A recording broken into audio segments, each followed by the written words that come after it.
Bon, bah ça y est, maintenant que le Sénat vient de voter oui, eh bien le droit à l'IVG est en passe d'être inscrit dans notre Constitution. À l'occasion de rappeler que nous avons fait un talk le 12 octobre dernier justement sur les enjeux de la constitutionnalisation, yes, j'ai réussi, de l'IVG. Voilà, je suis tombé sur un article du Coin des juristes que je trouve un petit peu technique, mais rassurez-vous, j'aimerais simplement relever 3 arguments par l'auteur de cet article. Allez, on jette un œil tout de suite.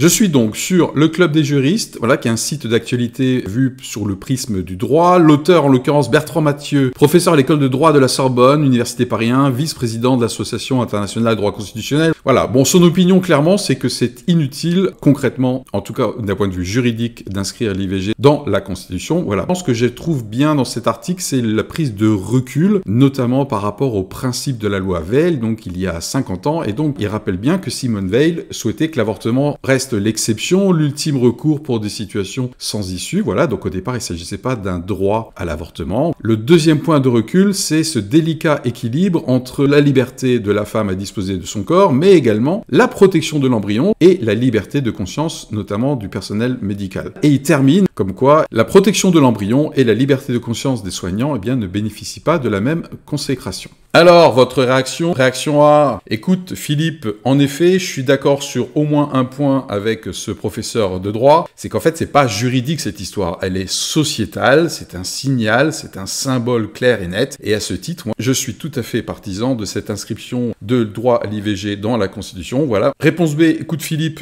effectivement, moi je pense que c'est éminemment politique, c'est une victoire féministe, eh bien, je désapprouve totalement l'inscription de ce droit à l'IVG dans la Constitution, notamment pour les raisons que ce professeur de droit évoque. J'apprécie sa prise de recul. Réaction C, écoute Philippe, non seulement je suis d'accord avec cette prise de recul, et en plus, en tant que croyant, moi j'y vois quand même des enjeux par rapport à la consécration de la vie. Voilà, alors à vos réactions, A, B ou C. À plus.